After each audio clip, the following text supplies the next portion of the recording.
Hi, my name is Jim, and during this video clip I'm going to demonstrate how to use the continuous measurement mode and timestamp measurement function of the Agilent 53230A counter to perform a frequency versus time analysis on an input signal.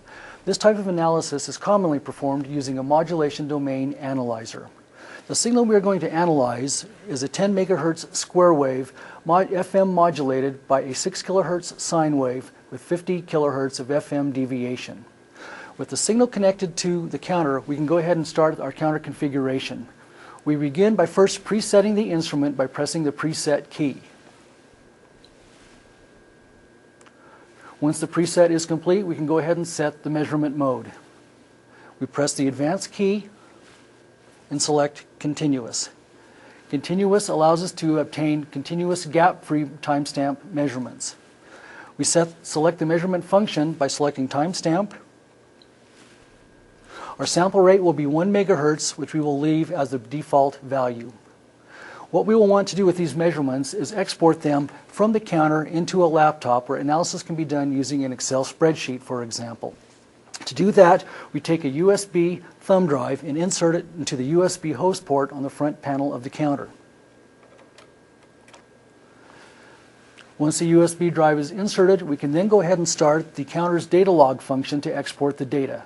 To do that, we begin by selecting the data log, or by pressing the data log key, selecting the path to the file. In this case, it's an external path to a default file on the USB drive. Once the file is set, we specify the number of readings to log. In this demonstration, we will go ahead and log 200 readings, so we set a count of 200 using the shifted numeric keys.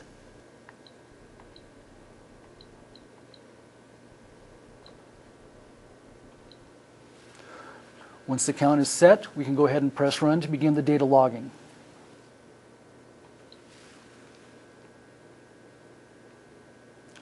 The data logging has occurred, the measurements have been taken and stored in the file on the USB drive. As it is removed, it can be inserted into the laptop.